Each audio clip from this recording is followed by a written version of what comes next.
Signs of manifesting Paramashiva in you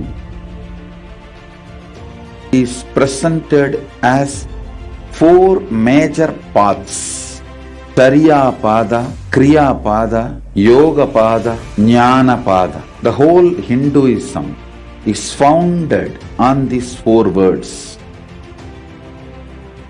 Holding the cognition you are the ultimate Paramashiva and making that as your lifestyle, manifesting the state of Paramashiva, space of Paramashiva, powers of Paramashiva, everything of Paramashiva in your day-to-day life, learning it, manifesting it, living it. You will be having the space in the shoulder, and from sitting on the shoulders of Paramashiva, Guru himself, traveling to Mahakailasa and experiencing Paramashiva in ultimate, blissful, safest, bestest way.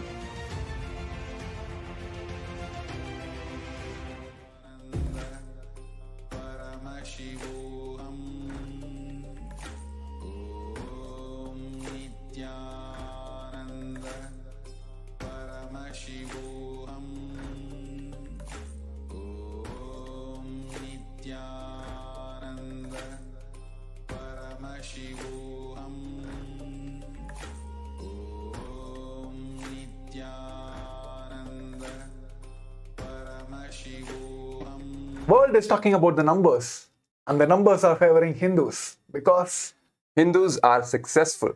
yes. Are you curious about the secret behind the success and what the Hindu identity, the Hindu values have? How they managed to get success in this today's world, and what is the real catalyst? Are you curious about it? Today we're going to discuss about all the Hindus and decode the success story of the Hindus. Hello Nithyanandam, my name is Srinitya Premiyananda. And I am Srinitya Brahmasukhananda Maharaj. And it's all about Kailasa's Nithyananda Rudra show. So before getting to the details, let's start the Sadguru Vandanam. Nithyanandam Paramasugadam Kevalam Jnanamurtim Dvandvadidam Gagana Sadrisham Tattvamashadilaksham Ekam Nityam Vimalamachalam Sarvadi Shakshi Bhudam Bhavatidam Triguna Ragitam Sadgurum Tam Namami. Yes, Nithyanandam everyone, we welcome all of you for this wonderful segment of Kailasa's Nithyananda Rudras. And we're also celebrating the Guru Purnima. It is like that we are getting ready for the grand celebration of Guru Purnima also. Yes. So yes, today is all about, I think the whole world is talking about the Hindus now. Because the numbers, the statistics are favoring the Hindus because they are successful. So before getting into this, let's understand what these numbers are talking about. And the current world is most towards the West. What West is speaking, it's been almost like projected everywhere. Let us see what these Hindus have influenced in America, the United States of America. Yes. If you look at the statistics, if you look at the numbers, they're all favoring the Hindus all over the world. Hindu community, the ethnic Hindu community is the most successful, be it in any dimension, be it in terms of the wealth they are accumulating, be it in the terms of the influence they have, be it in terms of the education, be it in terms of the value of non-violence which they project, being the least crime, basically the crime-free population in any country. Let's come to the numbers. For example, in the United States, the median income for the Hindu population is $120,000 per year, the highest among all the ethnic groups in the country. When it comes to the education, at least 80% of the Hindus, of the Hindu population, have at least a bachelor's degree. Right? It is much more as compared to the overall average in the American population. When we look at the startups, the business world, what do we see? Hindus who make up 1% of the whole overall American population constitute 8% of the startup founders. And 1/3 of the tech companies in the Silicon Valley are owned by Hindus. Just 1% of the population. And again, if you talk about the education, what are the fields that they are basically majoring in mostly. It's education, it's engineering, it's computer science, it's the overall the natural sciences, business management, all these fields which are directly related to contribution, building stuff. Hindus are the STEM fields basically. The Hindus are more and more inclined towards building stuff and building infrastructure and actually directly, tangibly contributing to their community. Another very important fact, Hindus make up the most stable families. The least divorce rate is among the Hindus today. When we see in the Western world, the overall family system is literally breaking down with divorce rates going as high as 50%, 60%, 70%. But it is the Hindu families which are still holding that the core system, the value system of having a stable family, also providing for the proper nourishment of the children who are the future of the generation, right? Poverty, if we talk about, the average poverty in United States is 30%, but for Hindus, it is just 6%. So we see field after field after field, the Hindus have the least prison population in the United States, and actually, in fact, in any other country. If we look at the prison statistics, the prison population, the least amount of people are Hindus, and actually practically negligible. They're just 0.01%. What does it even make? So we see numbers are just favoring Hindus. They are literally glorifying the success of Hindus all over the world, in literally every single field. Hindus are winners. They are the most successful. In fact, even if we talk about the CEOs, the top CEOs in overall the Fortune 500 companies, a huge percentage of them are Hindus. So what is it that really makes Hindus so special and literally makes them the winners? What is it? What is the secret? The secret lies in the Hindu identity. And what is it in the Hindu identity that makes you a winner? That's what we will be discussing. And moreover, the success, it is all about the whole community. It is not the individual person who got success. Yes. It is the whole community able to match, able to be the catalyst field in the current world success. That is what we're going to decode in this today's show. Yes. So when you talk about the Hindu identity, what you really meant the Hindu identity? There's a very important difference. There are all kinds of people in the world, all cultures, religions, traditions, right? Everything you can even be a part of your identity. Nationality can be a part of your identity. Your religion can be a part of your identity, anything. But there's a very special thing about Hindu identity which makes it unique and powerful. Hindu identity is based on consciousness. It's not just based on mind and ideas and values which you can simply pick up from a book or learn from your parents or teachers or anyone else and just start imitating. No. Hindu identity, the core cosmic identity of each and every individual. Just when it is awakened in you, it just does the magic and makes you a successful person and even gives you the ultimate gifts in the world. I think the current world is talking about the great success the Hindus have brought down. But all of us should understand that what made them successful. Everyone is celebrating today's Hindu success, like everywhere. There's a community or even in the America. They were more successful, starting from the poverty rate or the education field, everything they were successful. But what is the one catalyst which they have used, which is the Hindu identity? We should understand that when we go details about into that core value, when only we can easily map into our world and get in success. So that is what we're talking about the current, the world should understand why Hindus are successful. Yes. See, when we talk about the Hindu identity, because they are most contributors, exactly. They are like most non-violent, ethnic, the whole, they brought into the culture where they like coexistence. So that is the one thing which the Hindus, wherever they settle, they were peaceful coexistence community. Yes.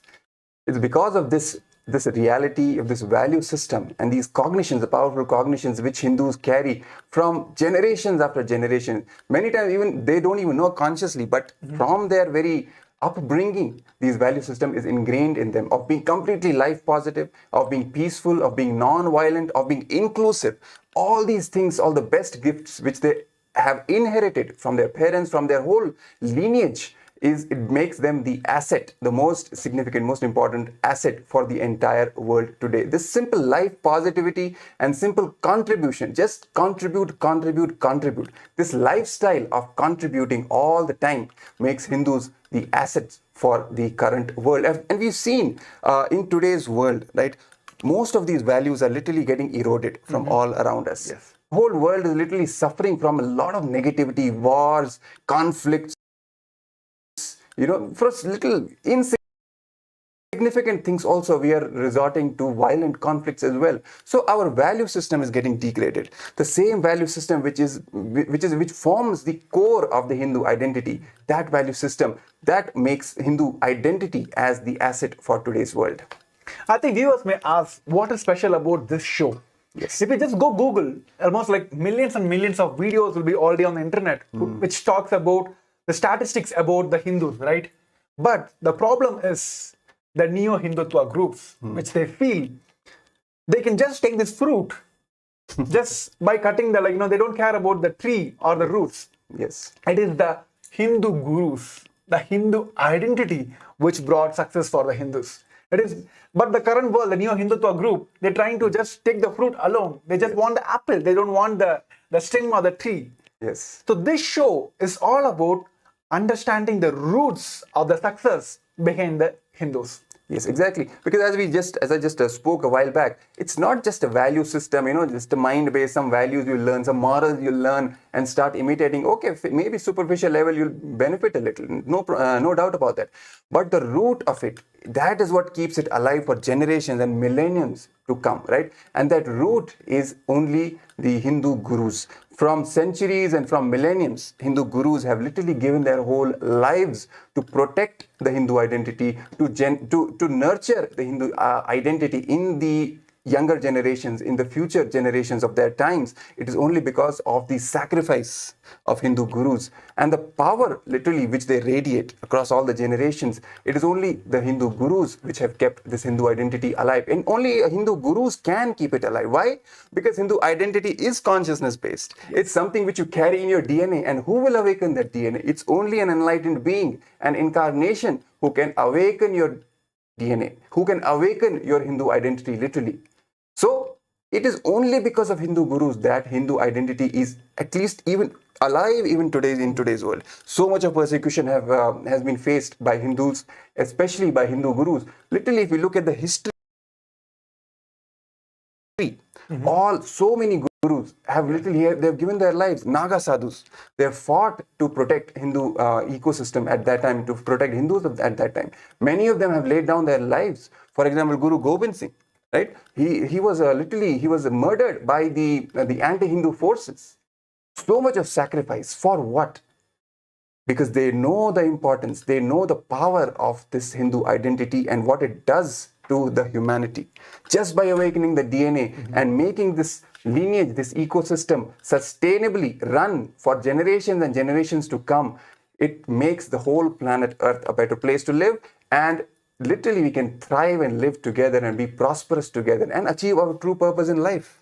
I think, everyone understood that Hindus are successful and they really want this identity to be kept alive. Yes.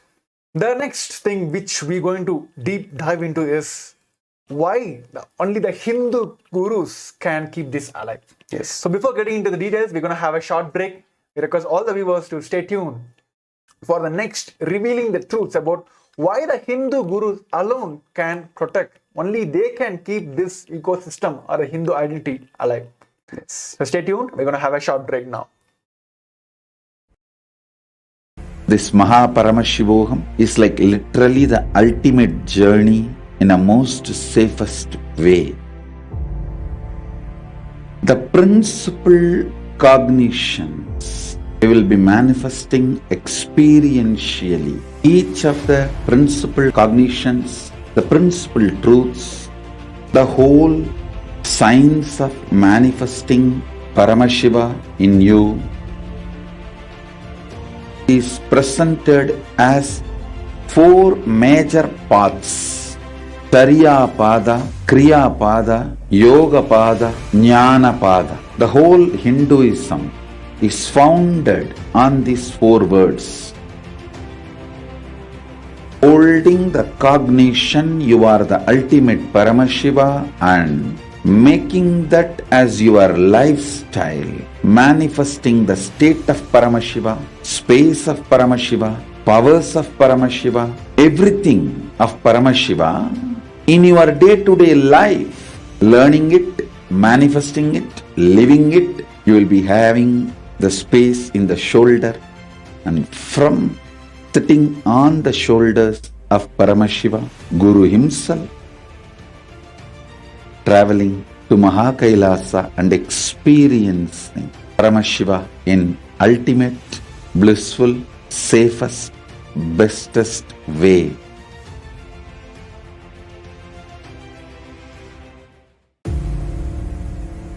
This Mahaparamashivoham is like literally the ultimate journey in a most safest way. The principal cognitions we will be manifesting experientially. Each of the principal cognitions, the principal truths, the whole science of manifesting Paramashiva in you is presented as four major paths: Tariya Pada, Kriya Pada, Yoga Pada, Jnana Pada. The whole Hinduism is founded on these four words.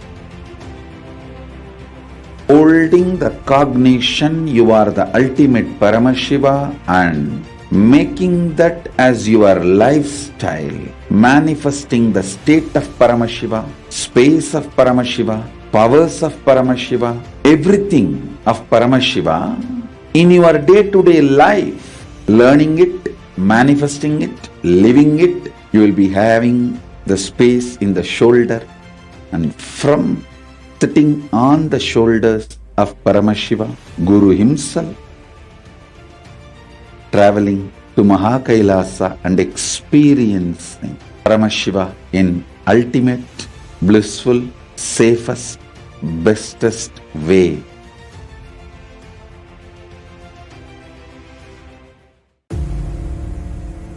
This Mahaparamashivoham is like literally the ultimate journey in a most safest way. The principal cognitions we will be manifesting experientially. Each of the principal cognitions, the principal truths, the whole science of manifesting Paramashiva in you is presented as four major paths: Tariya Pada, Kriya Pada, Yoga Pada, Jnana Pada. The whole Hinduism is founded on these four words. Holding the cognition you are the ultimate Paramashiva and making that as your lifestyle, manifesting the state of Paramashiva, space of Paramashiva, powers of Paramashiva, everything of Paramashiva in your day-to-day life, learning it, manifesting it, living it, you will be having the space in the shoulder, and from sitting on the shoulders of Paramashiva, Guru himself, traveling to Mahakailasa and Yes, Nithyananda. So in this Kailasa's Nithyananda Rudra shows, we have been decoding how the Hindus are successful. First, we have seen the statistics, how Hindus are the mere successful in wherever they have settled, they are most successful. Because the Hindu value, the Hindu identity. What are those Hindu values and identities? They are always inclusive, non-violent, went on contributing to the society. Above all, they're always having the life positive approach, right? So these are the identities, these are the Hindu values which make them successful. Now let us talking about the survival. How are we going to keep this Hindu identity for the generations to come? Yes, we had all these ecosystems. Hindus were able to enjoy this, and able to get success in their field wherever they went. The science, maths, technology, whatever, they were able to successful. But now let us talk about the future. How are we going to keep this identity and serve the future which is going to come long and long and long? The only solution is Hindu gurus. So in this segment, we're going to speak about how only the Hindu gurus can keep it alive. Because in the early segment we are speaking about that Hindu identity, it is not just about body and mind. The Hindu identity is based on the consciousness, the ultimate truth, not just the mind and body, what the Western, the current education teaches us. It is more than that. It is more than the body and mind. It is the consciousness. If it is just a body and mind, like we can just go over a couple of books and get some teachings, we can do that. But it is more than that. It is about the consciousness.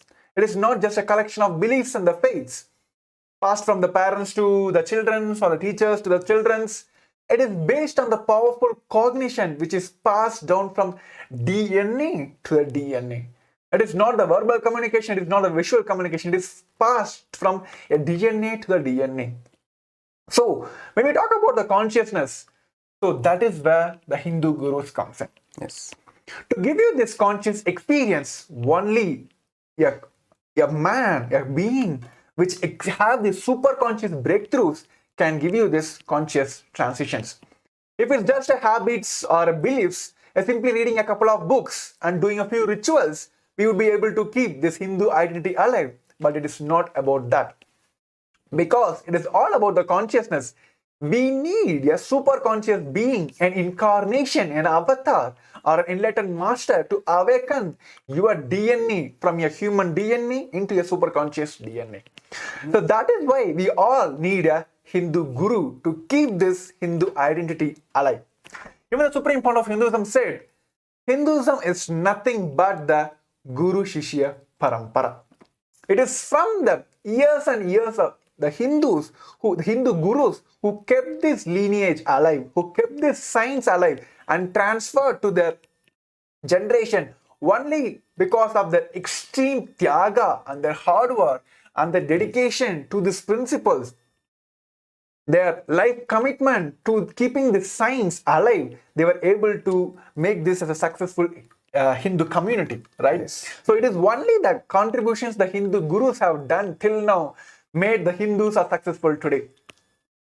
Yes. In fact, I would like to add one more point. It is so unfortunate, Maharaj, for today's generation, at least the new generation, the urban generation, for all the Hindu kids or the Hindu children who have been born and brought up in the cities. Let's say even if we talk about India, the major cities, metropolitan cities, they just have no clue about this whole powerful ecosystem, which was existing even as later as, let's say, 20 years, 30 years, 40 years before, all over India. All villages, towns, everywhere in each of these, at least one power manifesting enlightened being was there in each and every street of every town and village of India. It is something which they can't even recognize, they can't even fathom. Like, is it really possible, right? We see all these shows today showing the ancients, how they manifested powers. Were they aliens or were they this?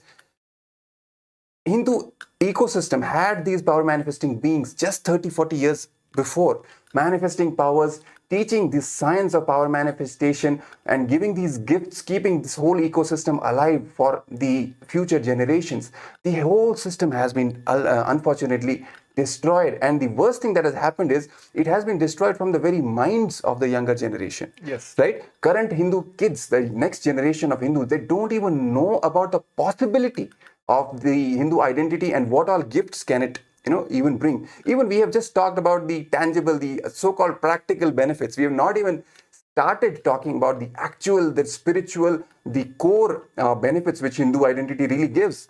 Right? How it makes you manifest powers, how it makes you literally cognize and travel all the different planes of existence. We're not even speaking about that. We're just talking about the practical aspects, but even that they are completely oblivious about. They don't even know about all these possibilities.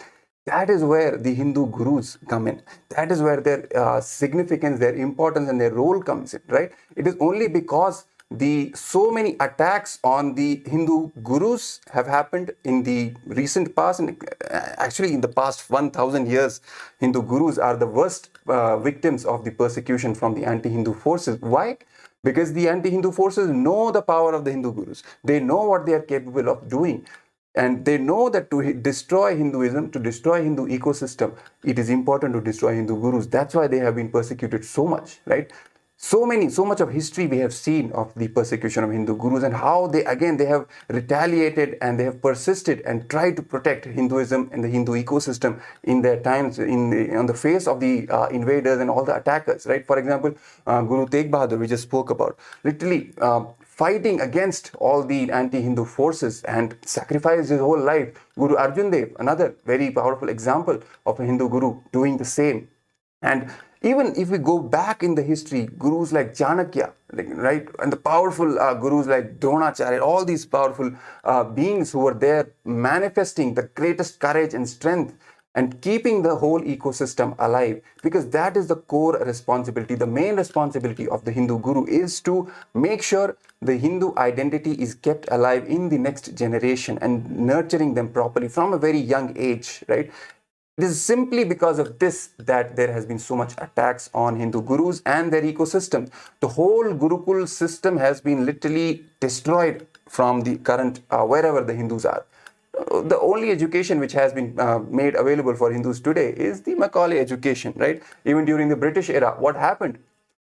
Simply by, because the colonizers, they were very sure, they knew how to erase the identity from the very minds of the Hindus. That's why they destroyed the Gurukul education system and replaced it with their own education system, which was fundamentally anti-Hindu in nature, which put a very negative narrative, a very wrong narrative of Hinduism in the minds of the next generation of Hindus, and that's how it destroyed. That's why today we don't even see the next generation of Hindus, the Hindu kids, even cognizing the possibilities, the highest possibilities of carrying the Hindu identity, even for basic success in life, richness. So much we have seen, right? Hindus, there are so much of success. They are, all over the world. They are manifesting, but they don't even know from where is it coming. It's coming from all these value systems which are still there in their DNA. They may not even know.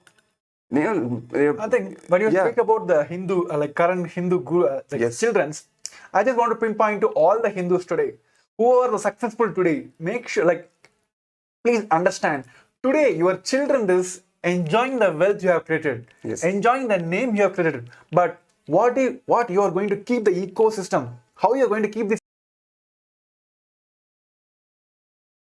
How many of you know, even you are rich today, you are enjoying everything today, but when you pass away, your souls are just floating around because the Hindu kids are not familiar with the rituals to give them the liberations, right? So all the NRIs, all the successful Hindus, they enjoying everything today. They are not able to give the same science, the same ecosystem to the Hindu kids, because the whole education system, the Gurukul system is destroyed. And even this whole thought of neo-Hindutva is penetrating into this current world Hindu kids. That's what we should take. So it is the responsibility for all of us to keep this Hindu identity alive. So that is why we just tell about the Hindu gurus, because they are the only solutions to keep this Hindu identity. Because our Hindu identity is more than your body and mind. It is a consciousness. That is why we all speak about Dikshas and initiation. So only through this Diksha and the initiation, the cosmic science, is the cosmic science of awakening the individual identity to the Hindu identity. It is a true cosmic identity, the Pratyekatma Chaitanya Chakradam. It is the reprogramming of your whole DNA to manifest this cosmic truth. Any kid can just come up across and they feel like, I'm part of this world. Why I'm lacking in this success? Because they are not initiated into this science. They are still floating around in the human identity. The only through the incarnation in Avatar, only through his initiation, through the Diksha, the human identity can be converted into the Hindu identity. So only by doing this, we were able to keep this Hindu ecosystem, the Hindu identity, keep alive. So okay, let's talk about the Hindu gurus. So what is happening to them? See, when whoever wants to destroy the anything in the world, they're not just going to if we want to remove a tree, they're going to cannot spend time on just plucking one by one leaves. What? They'll just go get into this root and then they will destroy it. They plug it out. The same way, this because the Hindu gurus are the roots for this whole ecosystem. That is why all the attacks are happening to the Hindu gurus. So next segment, we're going to see about what is happening to the Hindu gurus in this today's world. Why they are keep being persecuted left and right. Because they are the roots they are the only savior for this Hindu identity. So now, next segment, we're going to see about the actual happening to the Hindu gurus in this current world. So stay tuned for this more information. Paramashiva in ultimate, blissful, safest, bestest way.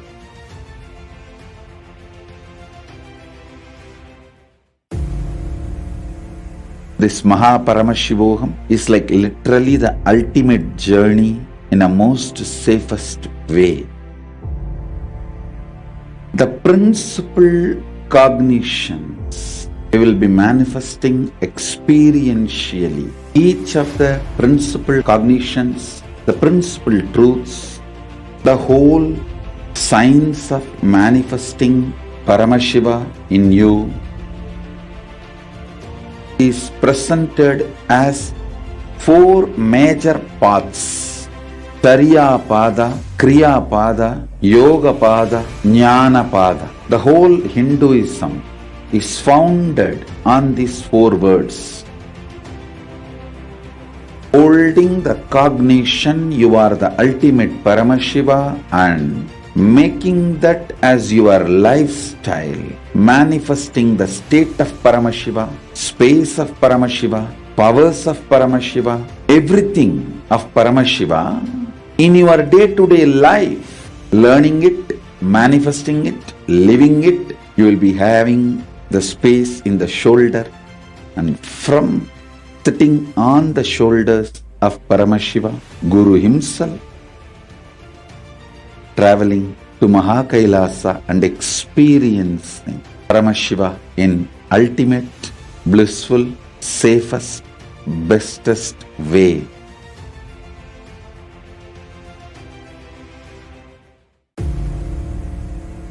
This Mahaparamashivoham is like literally the ultimate journey in a most safest way. The principal cognitions we will be manifesting experientially. Each of the principal cognitions, the principal truths, the whole science of manifesting Paramashiva in you is presented as four major paths: Charya Pada, Kriya Pada, Yoga Pada, Jnana Pada. The whole Hinduism is founded on these four words. Holding the cognition you are the ultimate Paramashiva and making that as your lifestyle, manifesting the state of Paramashiva, space of Paramashiva, powers of Paramashiva, everything of Paramashiva in your day-to-day life, learning it, manifesting it, living it. You will be having the space in the shoulder, and from sitting on the shoulders of Paramashiva, Guru himself, traveling to Mahakailasa and experiencing Paramashiva in ultimate, blissful, safest, bestest way.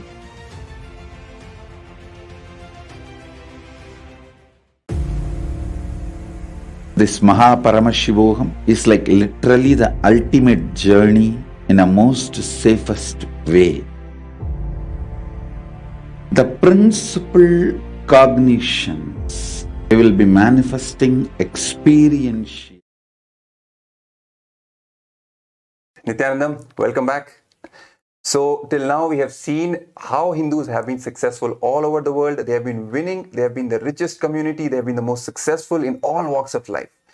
So what is the reason behind the success? We've talked about it, we discussed the core reason being the Hindu identity, the powerful Hindu identity, the life positive values, the contributing nature of Hindus, which runs down from generations and generations of lineage and Hindu ecosystem, which has been kept alive. From there, we get these values, and it's only because of the outer manifestation of these values that gives Hindus the success and makes them win in all walks of life.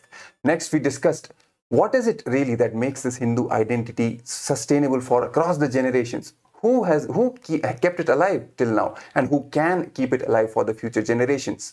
It is only the Hindu gurus who have kept it alive till now and have the capacity and the power to keep the Hindu identity alive for and thriving for the future generations also. Why only Hindu gurus? Because Hindu identity is not just a belief-based identity. It's not just, some mind and body-based beliefs and practices and habits which you can just, learn from a teacher or from a course, from online courses. No, it is something which comes from our innate being, from awakening the consciousness itself.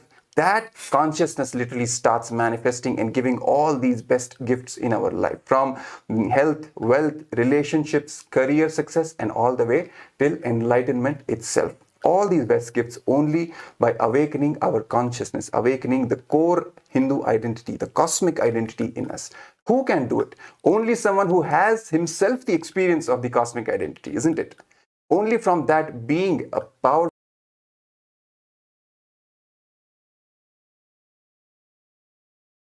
incarnation and enlightened being can this job even happen. Only that being can awaken the Hindu identity in another individual. Not from a book, not from just a mundane teacher, only from a guru, only from a Hindu guru can this happen. It's only the Hindu gurus who have maintained and who have protected this lineage all the way dating back to Paramashiva himself, when the Supreme Consciousness landed himself in the form on the planet Earth and started this whole parampara, the Guru parampara, and created the first Hindu ecosystem. And then after that, it's only the Hindu gurus who have, from generation to generation, by the powerful science of Diksha, that is initiation, have kept this whole ecosystem alive, have kept this whole Hindu identity alive on planet Earth. And it's only because of that Hindu identity today that the current generation of Hindus, the Hindu children, they are also benefiting, even subconsciously and unconsciously benefiting from the power of the Hindu identity. But it's not just that, because we have to keep this identity alive for the future generations also. Since the Hindu identity is such an asset, Hindus are such an asset for the entire world, it's very important to keep the Hindu identity alive and protected for the future generations. For that, we need to protect Hindu gurus. It is the Hindu gurus who are the core of the Hindu ecosystem, and that's the reason they have been persecuted so much. As we have just discussed the examples of so many gurus which were literally, they were persecuted, killed, murdered by the anti-Hindu forces just simply because of the fact that they were they were sticking their neck out against the anti-Hindu forces, against the forces who were trying to destroy the Hindu ecosystem, who are trying to destroy Hinduism from the planet Earth, because they know Hinduism is the most powerful, the ancient science which keeps the Enlightenment sciences alive on planet Earth again and again till the eternity. It is the responsibility of the Hindus to keep this Enlightenment science alive. And that's the reason why so many Hindu gurus have been persecuted. One more important thing that is happening today is the completely wrong narrative about Hindu gurus that is spreading all over the social media and all over basically the psychological warfare that is happening against Hindus is giving the wrong narrative about Hindu gurus. Even in our movies, in our cinema, Hindu gurus are just shown as meditating somewhere deep forest or on a mountain or somewhere, completely oblivious from what is happening in the current world. No, that is not the reality. That is not the Hindu history, the real history. Hindu gurus have not just been meditators, they have been kings, they have been sovereign kings who have ran kingdoms and kept the ecosystem alive legally with warfare and using all the tools, have even run politically. Political nations, 56 Hindu nations were running at the time before the invasion started happening. So many Hindu gurus and enlightened kings were at the center, at the core of the administration of the Hindu ecosystems. So Hindu gurus are not just, secluded meditators, so to speak. They have been active and politically, socially, spiritually, definitely have been active in protecting the Hindu identity today.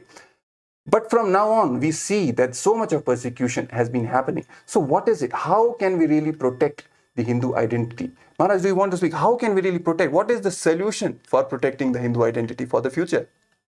It's only to the Hindu nation we can protect the roots, the only saviors of this Hinduism, who are the Hindu gurus, and also the whole Hindu identity. Yes, we spoke about all the things, right? But today, if we look at the Hindus around, are they safe today? Just go back and almost like last 2000 years. Yes. The whole genocide happened across the Hinduism. It is about to eliminate these Hindu gurus. Right? It is not just a simple genocide. It's a cultural genocide. It's happened to eliminate the Hindu gurus because they are the core of the Hindu identity. They are the core of the Hindu temples. They are the core for the Hindu libraries. Everything, whatever the science you take from Hinduism, they are the Hindu gurus are the core of everything. Even the Supreme Court of Hinduism said, you can go on, eliminate, destroy how Nalanda happened. Nalanda Hindu University have been burnt alive. The same way, you can go on, burn any libraries, temple, destruct, how many Hindu temples have been brought to the grounds. You can go on, do that.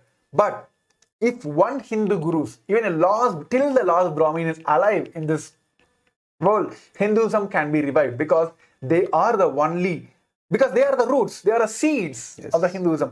This whole Kailasa, the supreme point of Hinduism, the first nation for Hinduism, is all about keeping the seed of the Hinduism. Kailasa is going to be a seed bank of Hinduism.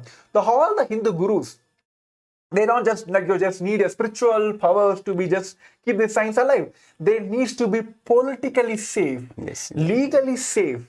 So this Kailasa, the supreme point of Hinduism, is building this. The first Hindu nation is to give the political safe place for the Hindus to revive whatever damage have done, right? To just keep whatever we have now and to even revive whatever destruction have happened in the past.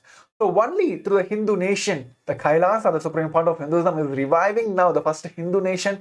We can rebuild all the things which we have lost in the Hindu ecosystem. Yes, exactly. Because if we just look at, one very important quality also, which is a part of the Hindu identity, is the resilience. Hindus which they have demonstrated in all these 1,000 years. Again and again, their ecosystems were destroyed, but again they got together and rebuilt the ecosystem. Again and again, as the Supreme Pontiff of Hinduism also puts it, it's like a honeycomb. Kind of the way the honeybees, the way they form their colony, the way they form the honeycomb, and the hunter comes and destroys the honeycomb. Again, they get together, start building the comb. Again, a hunter comes, destroys the honeycomb. Again, they start building it. That's how the Hindus really have been living all these thousands of years, because they are contributing. So much of contributing nature is there. Even if the whole ecosystem is destroyed, they'll again get together and start rebuilding it. Problem is, now we can't even afford to waste time on that, because the whole planet Earth, so much of negativity has filled us all over the world. Because we need not only to protect what we have, as Maharaj just put it, we need to revive all the sciences that we have lost. And we need an ecosystem, a protected womb, so to speak, which can be sustained for a long time without any interference, without any interference, political, legal, from any external sources. That is what requires, that is the reason we require a Hindu nation, because it's not just, religious freedom or some social freedom which will get the job done. Hindu gurus need a political freedom, legal freedom, a sovereign land, even a territory, without any interference from external sources, to do this very important job of protecting and rebuilding the Hindu ecosystem on planet Earth, to keep the planet Earth safe and thriving for the future generations. I think viewers, we want all of you to pinpoint to this one or few of the statements, which is Hindu identity is under attack. Yes. Hindu gurus are under attack. Even all the Hindus can gather together and they just start working together to revive this. There is no safe place in this current world where the Hindu gurus can sit and revive this whole science. Because we just don't need just a cultural and religious sovereignty, religious freedom. We need a political and legal freedom, a sovereign place which they can sit and revive this whole science. So Kailasa is the only place, the safe haven for all the Hindus, not only to practice, even revive all the science we have lost during the whole persecutions. So that is why the supreme point of Hinduism is considered as the lost lamb for Hinduism, because he put his own life to risk to make this only one mission successful, which is building Kailasa, the first nation for Hindus. Yes, today we spoke about the Hindus' success. World knows Hindus are the third biggest religion in the world, but there is no Hindu country today. We had 56, but we are lost. Yes. There is no politically safe place in current world other than Kailasa for Hindus, even to practice all the signs. How many of you Hindus are known that even though there are many places, Hindus are major population, globally Hindus are the minorities, Yes. right? They lost many rights, even practice small the traditional rituals. There are many places that even small traditional rituals have been banned. The very identity, the core principles getting some banned. So we need a political and legal safe place, a freedom, the sovereign place where nothing can obstruct it. We cannot go and say like, let me build a mountain or a fort in a sand, like how this beach. The Yes. kids will go and build a mountain. Once the waves comes, they'll just take away. We cannot afford that now. We have to build a fort now, which cannot be destroyed forever. So Kailasa is all about that. The first nation for Hindus, which Supreme Court of Hinduism is reviving now, is just to be a seed bank for the Hinduism and safe place and keep these signs alive. Just to keep these signs, the Hindu sciences alive for the generations to follow and practice and achieve success in their life. Yes. We have seen among all the Hindu gurus, the supreme pontiff of Hinduism, Bhagavan Nithyananda Paramashivam, facing the worst level of persecution, because it is his very mission in life to revive Sanatana Hindu Dharma, to revive Hinduism, to revive the powerful Hindu identity and spread it across the all the current modern day humanity. And that is exactly why he has been persecuted so much and so badly by the anti-Hindu forces. And it's only because of that reason that he has created Kailasa, the first nation for all Hindus, with the core purpose to be the fort and the seed bank for Hinduism and keeping Hinduism alive for eternity, so that nobody in the future can even think about attacking or destroying the Hindu ecosystem. And so much of contribution the Supreme Pontiff of Hinduism is making, has already made so many contributions for the entire global community in terms of various dimensions. For example, reviving the Hindu library, the Jnanalaya, with all the sacred scriptures, original ancient manuscripts have been digitized by the Supreme Pontiff of Hinduism, just to preserve the authentic Hindu scriptures, whatever are left. Just 1% are left today from the whole, the entire Hindu scriptures, what we had.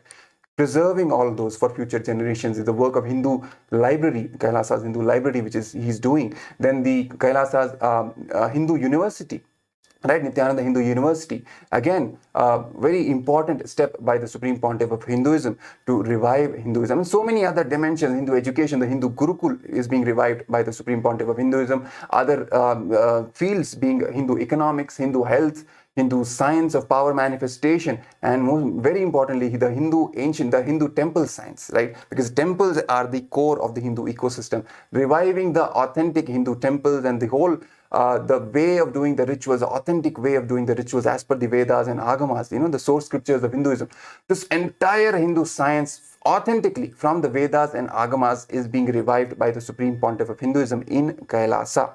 And that is what is the core purpose of Kailasa, to revive Hinduism, to revive the Hindu identity and keep it alive for the future generations to come, right? And it's very important for us to understand that supporting Kailasa is literally supporting the Hindu children, because the Supreme Pontiff of Hinduism has this as its main focus is on the future generations of Hindus, how the science can be communicated to the future generations, how the next generation of Hindu kids can be made into power manifestors and the future leaders to guide the entire world, to literally take the entire world to the next stage of superconscious breakthrough and guiding them through all the negativity that is happening right now. This is the core context with which the Supreme Pontiff of Hinduism is creating Kailasa and is reviving the Hindu ecosystem. And that's why it's literally investing in Kailasa is investing in the future of all the Hindus and the future of the Hindu civilization.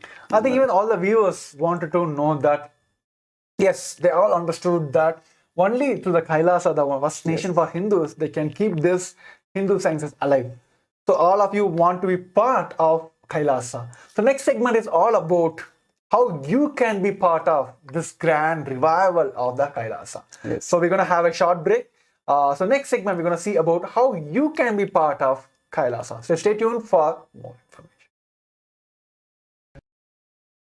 Principal cognitions, the principal truths, the whole science of manifesting Paramashiva in you is presented as four major paths: Tariya Pada, Kriya Pada, Yoga Pada, Jnana Pada. The whole Hinduism is founded on these four words. Holding the cognition you are the ultimate Paramashiva and making that as your lifestyle, manifesting the state of Paramashiva, space of Paramashiva, powers of Paramashiva, everything of Paramashiva in your day-to-day life, learning it, manifesting it, living it. You will be having the space in the shoulder, and from sitting on the shoulders of Paramashiva, Guru himself, traveling to Mahakailasa and experiencing Paramashiva in ultimate, blissful, safest, bestest way.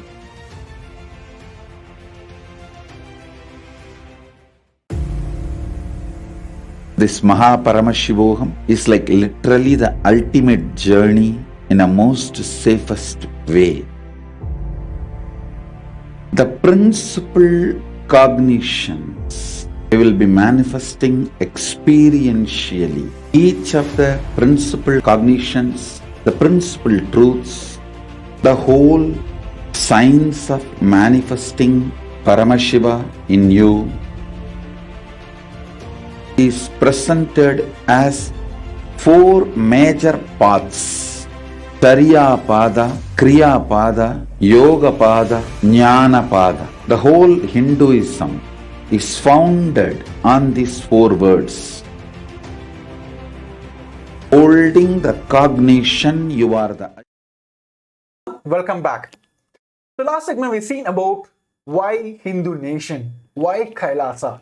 Because the Hindus are being persecuted, the Hindu gurus are being persecuted, the Hindu identity is in existence.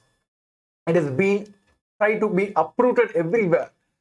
Only for keeping this science alive, the supreme point of Hinduism is reviving this, the first Hindu nation, Kailasa, to make a political and a sovereign place to keep this science alive. So now all the viewers are curious about how I can be part of Kailasa. Why have to be part of this Kailasa? Why have to be in this mission of reviving this Kailasa? Why have to invest in Kailasa? So Supreme Court of Hinduism have spoken, I think, long ago. Swamiji is very particular about reviving this Hindu children's, the Gurukul systems, right? Why we have to give our children to Kailasa? Because I think the last segment we have seen, even if a single lost children is kept alive, he can able to revive the Hinduism, right? So this whole Hindu Gurukul system, the supreme part of Hinduism, is reviving to make the investing, what we have done for this current world is all about investing for the Hindu children. What we are making now is the whole Hindu nation, which is supreme part of Hinduism, is making now and reviving now, is not only to be a protect, even to revive all this. So only through the Hindu children's, through the Dikshas and the initiations, where they will be transformed from the human identity to the superconscious identity. Only through that, even they will get to know about the core, why there is need for Hindu nation, why this Hindu identity has to be kept alive. To be part of this, as we all celebrating the Guru Purnima celebrations, the Kailasa has given a wonderful opportunity for all of us to show our gratitude for all the great things the supreme part of Hinduism have contributed in our life, for Hinduism, for Kailasa, for the entire humanity, whatever the contributions they have done till now. It is time for us to show our love and humble gratitude towards the Supreme Fount of Hinduism. To be part of this gratitude celebration for upcoming Guru Purnima, you can just go on and use the link kailasa.org/Guru Purnima and be part of this gratitude celebrations. And next, Yes. In fact, as a part of this gratitude celebration, you can offer your gratitude. It can be in any form. It can be in any art form, a song you want to sing for Swamiji, for the Supreme Pontiff of Hinduism. It can be a dance form. It can be something you draw, you sketch. It can be in any form, just to show your reference, show your thanks for the Supreme Pontiff of Hinduism, what change he has brought into your life. And apart from that, there's a big opportunity which Kailasa has opened, which the Supreme Pontiff of Hinduism has opened for all the beings who want to support Kailasa, who want to support the Supreme Pontiff of Hinduism in this grand mission of reviving Kailasa, of reviving the Sanatana Hindu Dharma on planet Earth, of reviving the Hindu identity and all the benefits of the Hindu identity. As we have just seen, it makes you a winner in life. So we need to protect this identity because it is such a big asset to be on the planet Earth for each and every being. Simply by Hindu identity thriving on planet Earth, the entire planet Earth will thrive, will prosper. And it is because of that it becomes very important for us to be a part and contribute in this great revival of Kailasa, which is meant to protect the Hindu identity. And the opportunity which the Supreme Pontiff of Hinduism has opened for all is that you can directly become a member of the Kailasa's Patreon channel. Kailasa and the Supreme Pontiff of Hinduism is now available on Patreon, and you can officially become a contributor in the Patreon, Kailasa's Patreon, and directly become a contributor in this grand revival and invest in the future of your children, in the future of this planet Earth, in the future of Hinduism and in fact the whole enlightenment sciences that need to be kept alive on the planet Earth for the benefits and for the betterment of planet Earth. So for that, if you want to support Kailasa, we invite you. The link has been projected at the bottom of your screen, and please go to that link, visit that link. The link is patreon.com/Shri Nithyananda. If you visit this link, you can directly become a member of the Kailasa's Patreon and contribute to this grand revival process and actually invest in the future of Hindu children, of Hinduism, of Hindu identity, and literally be an instrument of Paramashiva himself, who is reviving the entire Hindu sciences on planet Earth. yes. So to know more about Kailasa and how Kailasa going to cater all the problems which the current world is facing today. Yes. To get to more about that, and even I think all the viewers are very curious about Kailasa, like what is happening in the Kailasa. To get to know more everything about Kailasa, stay tuned every day, same time for the Kailasa's Nithyananda Rudra show. As I think now we are getting ready to have the blessings, the darshan of the Supreme Pontiff of Hinduism. So now I request all the participants, let's get ready to receive the Supreme Pontiff of Hinduism. Let's all sit straight, with neck spine in the straight line, and in the Namaskara Mudra, and intensely chant the Mahavakya, Om Nithyananda Paramashivoham. Om Nithyananda Paramashivoham. Om Nithyananda Paramashivoham. Om Nithyananda Paramashivoham. Om Nithyananda Paramashivoham. Om Nithyananda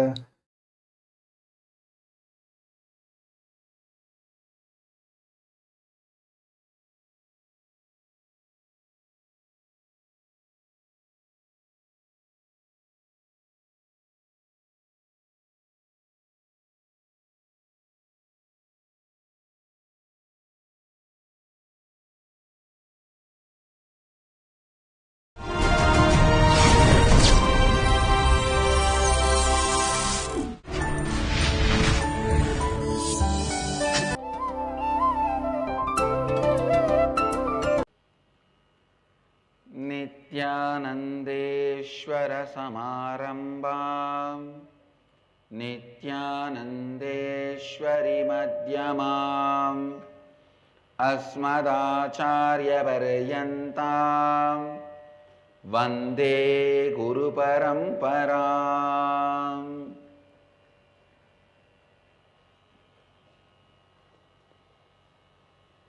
इस समय हमारे साथ उपस्थित सभी दर्शकों और भक्तों का मैं प्रेम एवं आशीर्वाद सहित स्वागत करता हूँ। I welcome all the devotees, disciples, Samajis, Satsangis, Srimahans, Mahans, Kotaris, Tanedars, sitting with us all over the world through Nithyananda TV, Lotus News Channel, Sadhana TV, Ishwar TV, Janashri TV, and two-way video conferencing, having Nayanadiksha in so many countries all over the world. The cities sitting with us, having Nayanadiksha, gathered for today's Kalpataru Darshan. New York, Varanasi, Yogodan, California, Mulund, Mumbai. I welcome all the three cities for Kalpataru Darshan. Cities sitting with us: Seremban, Sivakasi, Toronto, Kailasam, Oklahoma, Somanatham, Washington DC, Sripuram, Seattle, Chidambaram, Vancouver, Bhubaneswar, San Jose, Madurai, Nithyananda Nagaramu, Hyderabad, Singapore, Singapuram, Ohio, Prayag, Charlotte, Srisailam, Varanasi, Nithyananda University, Los Angeles, Nithyananda University, Paris, Simi Valley, California, Hyderabad, Gupta Kashi, Guadalupe, Rameshwaram, San Diego, Tirualavai, High Point, North Carolina, Tune Moon, Hong Kong, Bogota, Colombia, Jorpati, Nepal, New Zealand, Adi Arunachalam, China, Rosalie, Olympia, Washington, Selayang, Malaysia, Hyderabad, Gupta Kashi, Melbourne, Australia, Charlotte, Srisailam, Madurai, Dhyanapeetham, St. Louis, Tirumala, Houston, Kalahasti, High Point, North Carolina, London, Kashi, San Diego, Tirualavai, Minot, North Dakota, Dubai, Vaidyanatham, Ottawa, Canada, Doncaster, UK, Colorado Springs, USA. I welcome all of you with my love and blessings.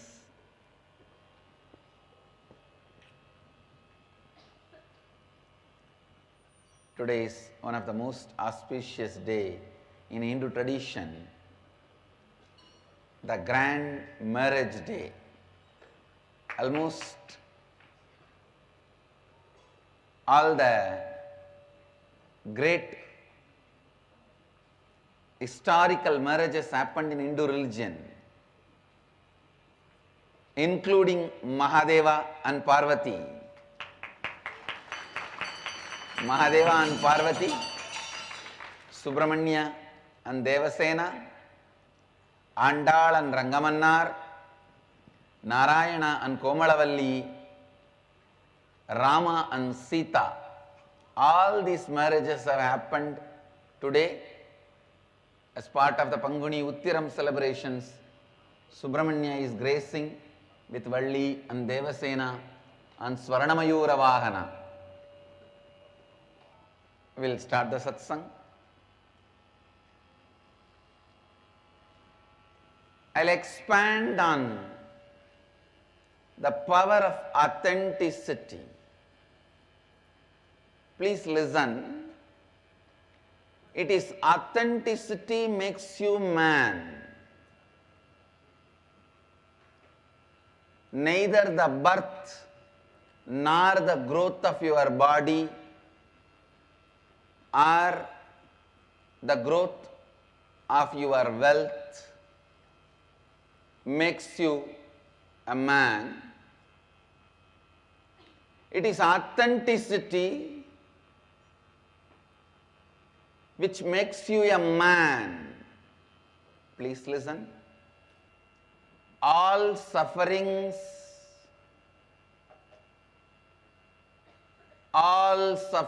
when I say all, I mean capital letter ALL. All sufferings is because you forget your identity again and again and again. All the good things are showered on you when you become authentic. Again and again, aligning yourself to authenticity is tapas.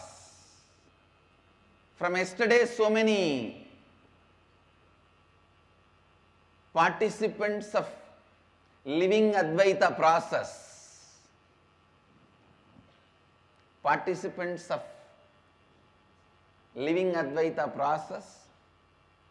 have started posting in the Facebook about their inner image, outer image, others' image and life image. Please listen. Inner image is the idea you carry about yourself inside you. Outer image is the way you project yourself. Others' image is how others perceive you, for which you are responsible. Life image is how you perceive others and life. Please listen. Inner image is the idea you carry about yourself. Outer image is the way you project you to others. Life image is how you perceive about others and life. Others' image is how others perceive you, for which you are responsible. So many participants who are participating in the Living Advaita process, the Teamily process, through Facebook have posted. I wanted you to understand this one thing. When you are putting your inner image and outer image, don't try to describe it in just one word. Some of the people have just put Shivoham, Shivoham, Shivoham, Shivoham for all the four. Understand, what do you know about Shiva? Describe the inner image you wanted to have. Even if you define it overall under the title Shivoham, describe what you understand as Shivoham. Because now whatever you describe as your inner image, anything other than that, if it is sitting inside you, it has to be completed and dropped. So, the article title can be Shivoham, but the article has to be written detailed way. When you write inner image Shivoham, describe the detailed qualities. What do you think as Shiva? Please listen. You will not know Shiva as on now, but at least pen down What do you think as Shiva? Let us complete all the incompletions other than your perception of Shiva. For example, if you perceive Shiva, all powerful, all knowing, always compassionate. So now you will have to complete with your ignorance, powerlessness, all ignorance, and all violence. You have to complete and drop them. Then don't think you will get only the 3 qualities of Shiva. Once you finish completing with few incompletions, all the qualities of Mahadeva which you imagined and not imagined will break open as if the floodgates were opened inside your system. Understand the purpose for which I am asking you to describe the inner image, outer image, others image, life image. I am describing every single technical term for the convenience of the people who came for today's satsang first time, or people who are coming for the Kalpatara Darshan today in Mulund, Mumbai, and New York, Varanasi, and Yogaden, California. When you describe, your inner image should be like Shiva. What you think as Shiva, describe that. Somebody wrote their inner image should be like a eternally enlightened. Yes, great. What you describe as eternally enlightened, write your definition. Why, you know, if you describe some 2-3 qualities which you think as enlightenment quality or Shiva's quality, and complete with all the incompletions and drop, really that floodgate of Shiva's energy will open in your system. You may describe Shiva as all-knower, all-powerful, omnipresent. Shiva himself may be having 1,000 qualities. You may be describing only 3 qualities. But that 3 qualities, whatever incompletions you have, about that 3 qualities, if you complete and drop them, don't think only that 3 qualities will open up in you. It will open the floodgates where all the qualities of Mahadeva will start expressing through you. Because, listen to this logic. There is a huge dam. There are now dams which is 1 kilometer length. In the modern day, even 20 kilometer length dams we are building. Even if it is 1 kilometer length dam, to release the whole flood water, you don't need to break the whole 1 kilometer dam. Just poke one hole into the dam. One hole is enough. The whole flood will destroy the dam and come out. Same way, if you poke one hole into your thick ignorance, the apasmara, in your thick forgetfulness, understand, there is a beautiful Upanishad in our Vedic tradition where the Guru was asked by a disciple. The disciple asked the Guru, why don't you initiate everyone into the great truth of Advaita? You are the ultimate. Guru says, people won't understand. Disciple says, no, no, no, no, no. You are not that graceful. You discriminate. The Guru says, all right, sit next to me. He makes him sit. He calls all the demons, asuras, and gives them the Advaita Upadesa. You are the ultimate. Immediately, they went back to the Asura Loka and declared that we are everything. Eat, drink, be merry, and destroy everybody else. He calls the human beings. He says, you are the ultimate. Gives them the Advaita Upadesa. They jump into the planet Earth and say, we are the ultimate, come on, enjoy, have pleasure. Pleasure is life. Pleasing the body is the goal. He calls the matured beings and says, you are the ultimate. They sit in samadhi and get enlightened. Understand, sometimes the same truth, if you don't live it with authenticity,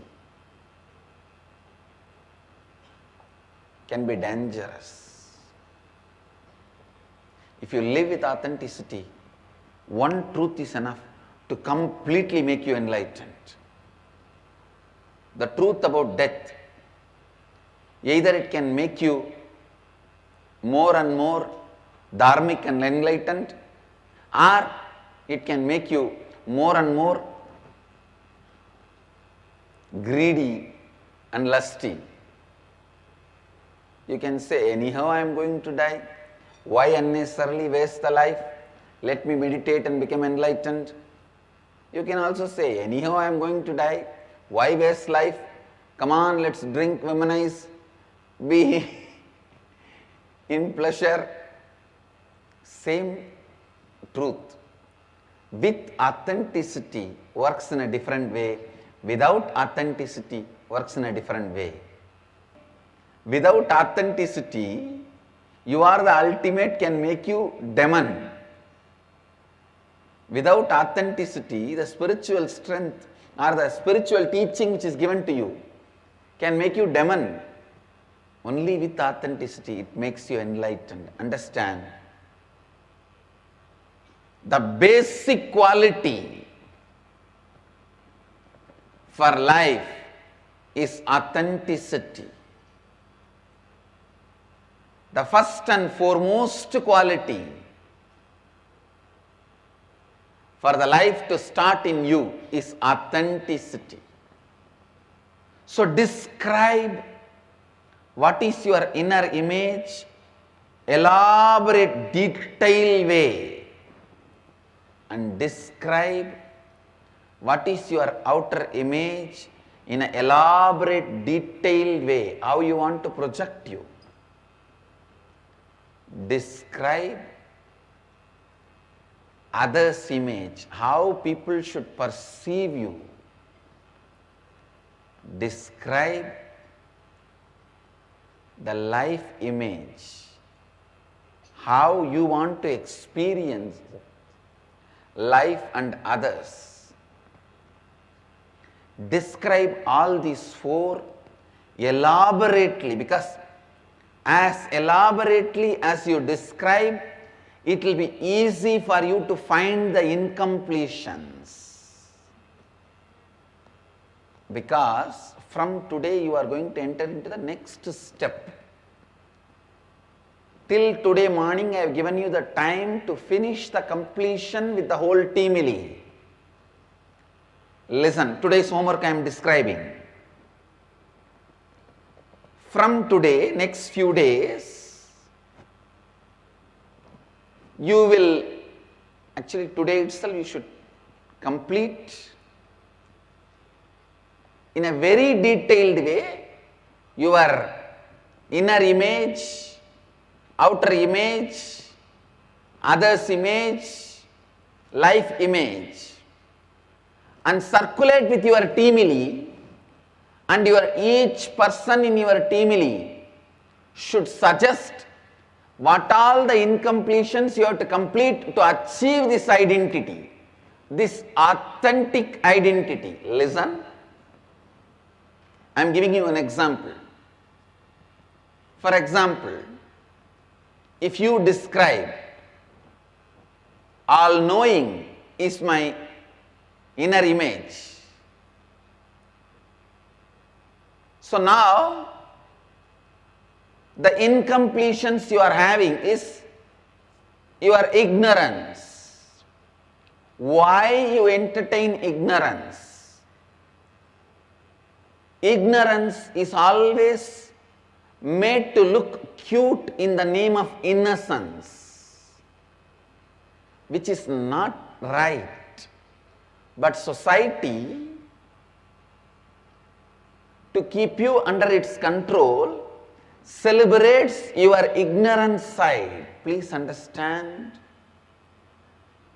Whenever I walk into Gurukul, the first thing I'll remind them is, your ignorance is not celebrated here. One kid, all the time she will be confused whether to be here or go back to the house. And she will always think, I'll tolerate her ignorance. I'll say, no, now tell, do you want to be here or go back? You can go back immediately. Now I will call your parents and send you back. She will say, no, I don't want to. See, as a child itself, you should not entertain this dilemma, which is the root of ignorance. In our Gurukul, dilemma should never be allowed or celebrated. Even if you make the decision, you are going back, it's great. Decide, because decision moves the wheel of life. Undecisiveness, indecisiveness keeps you stuck. Feeling stuck is adharma, moving is dharma.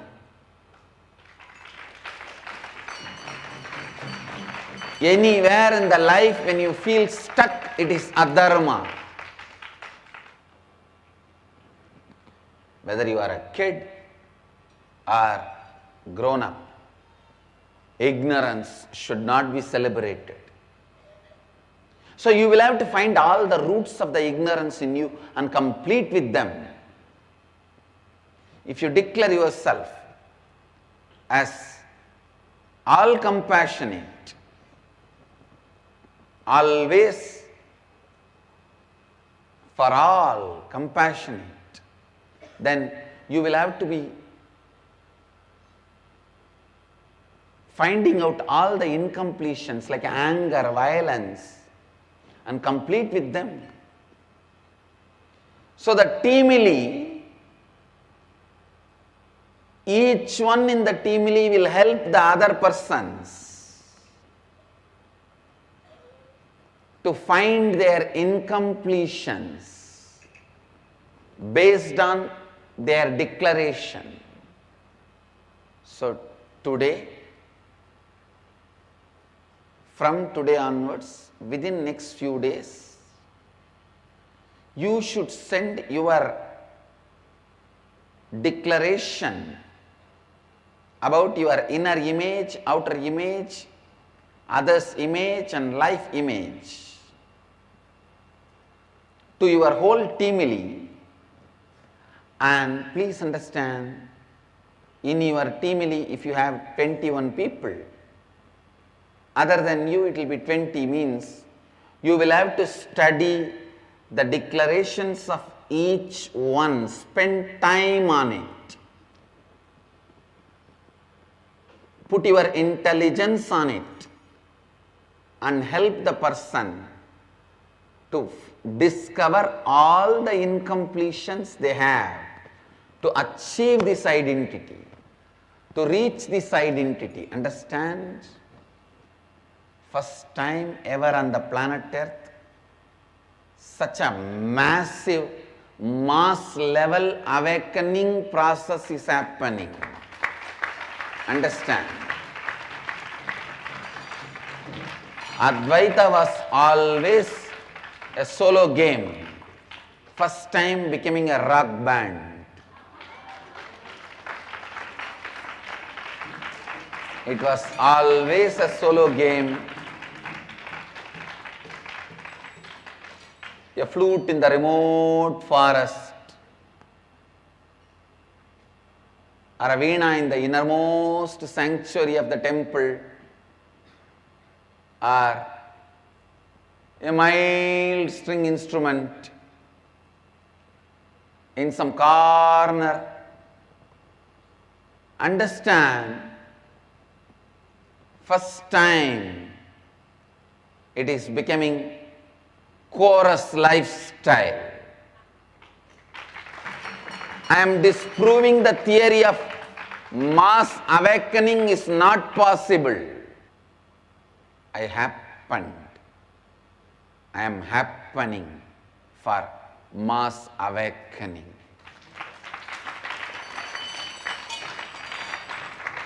Understand?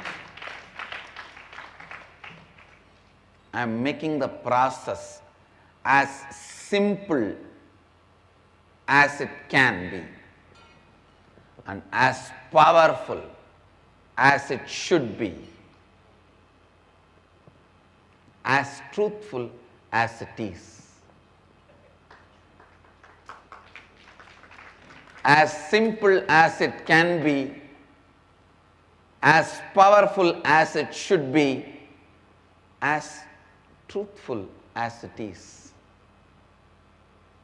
So from today, next few days the homework is, you will send a detailed, authentic description about your inner image, outer image, others' image, and life image. I'll describe these technical terms once more. Inner image is the idea you carry about you. Outer image is the idea you project about you to others. Life image is the way you perceive others and life.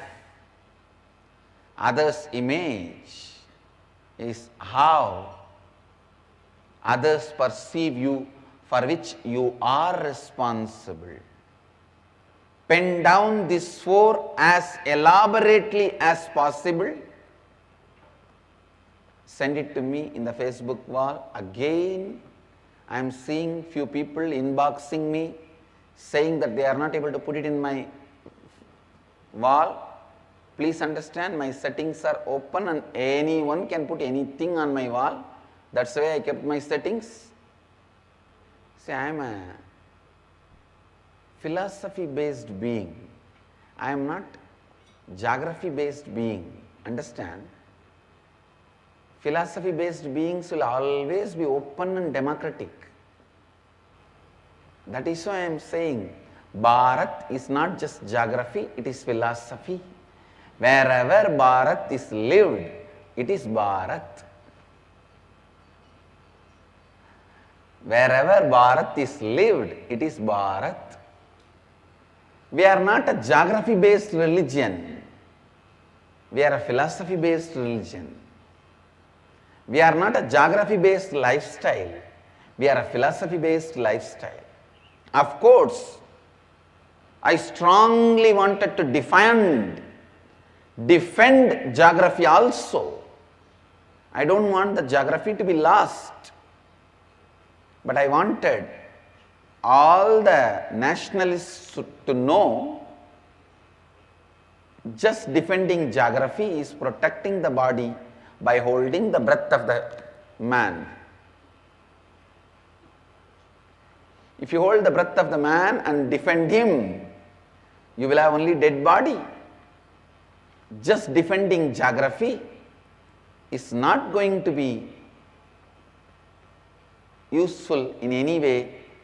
Defend geography and philosophy. I'm an open democratic being. Anybody can post in my wall. So don't inbox me. Send your message. Send your authenticity definitions to my Facebook and circulate it to your teamily. Whoever you chose as your teamily, and ask them to guide you to complete with all the incompletions and align yourself to authenticity. Align yourself to authenticity. Please listen. From today, next few days, this should be the homework. You should also help every person in your teamily to find out their inauthenticities and incompletions. You should also get the help of your teamily members to find your inauthenticities and incompletions. I bless you all. Let you all radiate with integrity, authenticity, responsibility, enriching and causing eternal bliss. Nithyananda. Thank you. Nithyananda Dhyana Peetham, Nithyananda Nagar.